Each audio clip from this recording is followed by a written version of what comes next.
ॐ सोमनाथाय नमः। ॐ मल्लिकार्जुनाय नमः।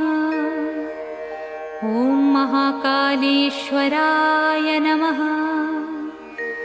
ॐ ओंकारेश्वराय नमः।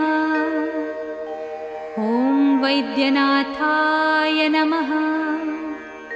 ॐ भीमशंकराय नमः।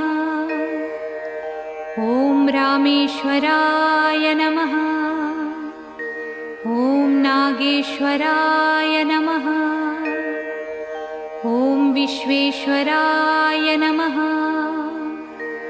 ॐ त्र्यंबकेश्वराय नमः। ॐ केदारेश्वराय नमः। ॐ घुस्मेश्वराय नमः।